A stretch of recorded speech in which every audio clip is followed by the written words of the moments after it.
سورۃ الغاشیہ، بسم اللہ الرحمن الرحیم۔ هل اتاک حدیث الغاشیہ، کیا پہنچ چکی ہے تمہارے پاس اس ڈھانپ لینے والے کی خبر؟ وہ جب آئے گی قیامت ڈھانپ لے گی۔ وجوہ یومئذ خاشعہ، یہ مضمون دیکھیے سورہ قیامہ میں بھی آیا تھا۔ وجوہ یومئذ ناظرۃ الی ربہا ناظرہ ووجوہ یومئذ باسرۃ تظن ان یفعل بہا فاقرہ۔ پھر سورہ عبس میں آ چکا ہے، وجوہ یومئذ مسفرۃ ضاحکۃ مستبشرہ ووجوہ یومئذ علیہا غبرۃ ترہقہا قطرہ۔ یہاں دیکھیے وجوہ یومئذ خاشعہ، بہت سے چہرے اس دن ہوں گے ذلیل ہوئے دبے ہوئے جھکے ہوئے، عاملۃ ناصبہ، ایسے کہ جیسے بڑی کوئی مشقت جھیلی ہے، اس کا تکان کے اثرات ہے، ایگزاسٹڈ ہے۔ تصلیٰ نارا حامیہ، وہ داخل ہوں گے ایک تپتی ہوئی آگ میں، دہتی ہوئی آگ میں۔ تسقیٰ من عین آنیہ، انہیں پلایا جائے گا وہ پانی کے جو کھولتا ہوا ہوگا، ایک ایسا چشمہ جس کا پانی کھولتا ہوا ہوگا۔ لیس لہم طعام الا من ضریع، نہیں ہوگا ان کے لیے کھانے کے لیے غذا مگر جھاڑ کانٹوں والا، کانٹوں والی جھاڑیاں، یا وہ زقوم جس کا ذکر پہلے ہو چکا ہے۔ لا یسمن ولا یغنی من جوع، نہ تو وہ موٹا کرے اور نہ وہ بھوک ہی کو مٹائے۔ یعنی یہ کہ کھانے کے دو ہی فائدے ہوتے ہیں، آپ کے جسم کو تقویت حاصل ہو، یا یہ کہ کم سے کم بھوک کا احساس تو ختم ہو جائے، ان دونوں میں سے کوئی شے نہیں ہوگی۔ اب اس کے برعکس وجوہ یومئذ ناعمہ، بہت سے چہرے ہوں گے اس روز تر و تازہ، جیسے کہ ناز و نعم میں پلے ہوئے لوگ ہوتے ہیں ان کے چہرے۔ لسعیہا راضیہ، وہ اپنی سعی اور جو بھی انہوں نے دنیا میں محنت کی تھی اور اس کے جو بھی انہوں نے مشقت کی تھی، سار و قربانی کا معاملہ کیا تھا، اس کا جو نتیجہ ان کے سامنے آئے گا اس سے راضی ہوں گے۔ لسعیہا، یہ انہی کی کوشش تھی، محنت تھی، لیکن آج اللہ نے قبول فرما لی۔ اولئک کان سعیہم مشکورا، وہ لوگ ہوں گے کہ جن کی سعی جو ہے اللہ تعالیٰ کے ہاں مقبول ہو جائے گی تو وہ راضی ہوں گے۔ فی جنت عالیہ، ایک باغ میں جو بہت بلند ہوگا، اونچا۔ لا تسمع فیہا لاغیہ، اس میں وہ کوئی لغو بات بھی نہیں سنیں گے۔ کوئی لغو بات سننے سے بھی انسان کو کوفت ہوتی ہے، تو اور تو کوئی بات کیا، جھوٹ سننا یا کوئی الزام، یہ تو اس کا سوال نہیں، لغو بات بھی نہیں سنیں گے۔ فیہا عین جاریہ، اس میں ایک چشمہ ہے جاری، چلتا ہوا بہتا ہوا۔ فیہا سرر مرفوعہ، اس میں اونچے تخت ہیں رفیع۔ واکواب موضوعہ، اور آب خورے ہیں، کپس ہیں، جام ہیں کہ جو رکھے ہوئے بڑے حساب سے، بڑی عمدگی سے چنے ہوئے۔ ونمارق مصفوفہ، اور قالین ہیں جو صف کے اندر بچھائے ہوئے ساتھ کے ساتھ لگا کر۔ وزرابی مبسوسہ، اور مخمل کے نہالچے ہیں جو ہر جگہ جگہ پھیلے ہوئے ہیں، تھوڑی دیر کے لیے ادھر جا کے بیٹھنا ہے تو وہاں بھی ہے۔ افلا ينظرون الى الابل كيف خلقت، یہ وہ آیات ہے قرآن کی کہ جس میں جو علامہ اقبال نے کہا ہے کہ آبزرویشن، دیکھو اور پھر نتیجے نکالو۔ یہ جو کلچر ہے یہ قرآن نے پیدا کیا ہے۔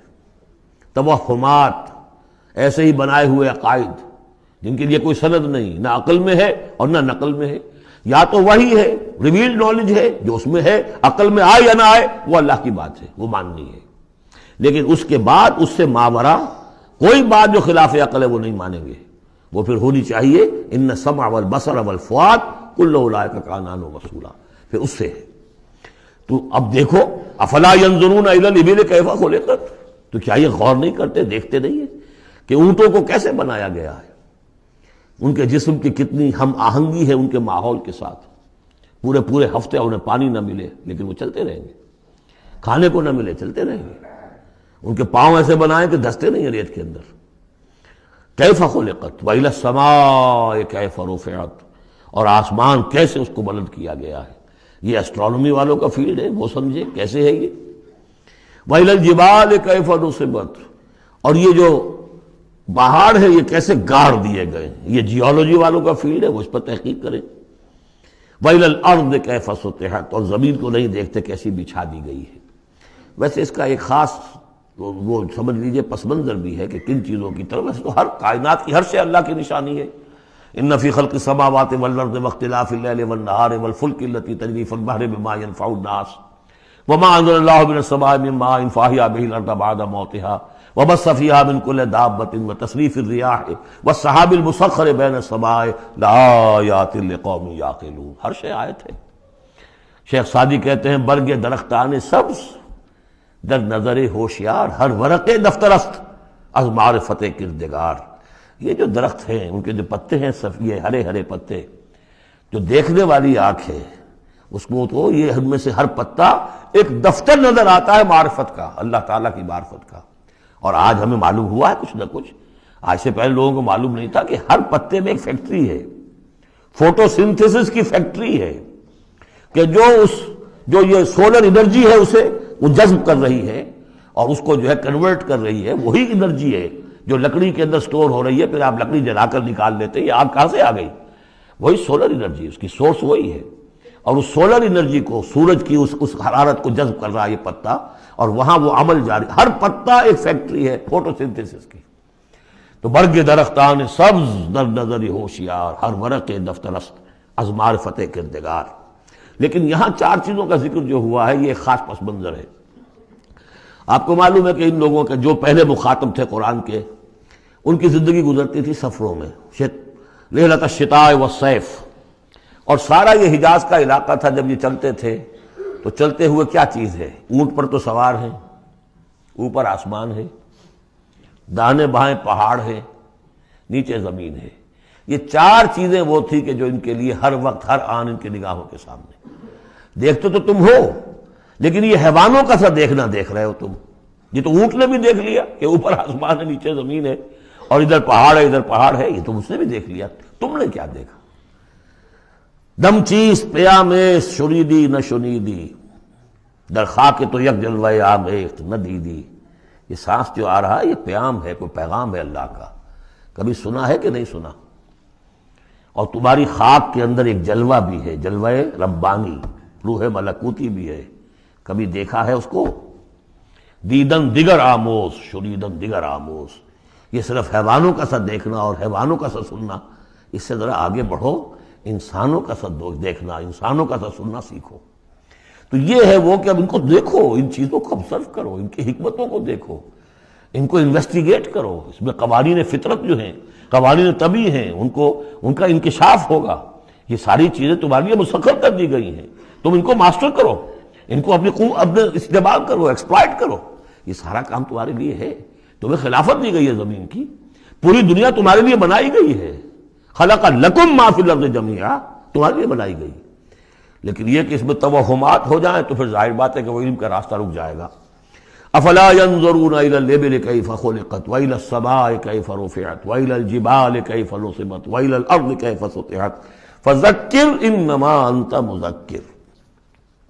تو اے نبی آپ نصیحت کرتے رہیے، تذکیر کرتے رہیے، ان کو بتاتے اور سکھاتے رہیے، یاد دہانی کرتے رہیے. آپ تو بس یاد دہانی کرانے والے ہیں، آپ ان کے اوپر لست علیہم بمسیطر، آپ کو داروغہ نہیں ہے کہ کان پکڑ کر لے آئیں ان کو ہدایت کے راستے پر. یہ آپ کا کام نہیں.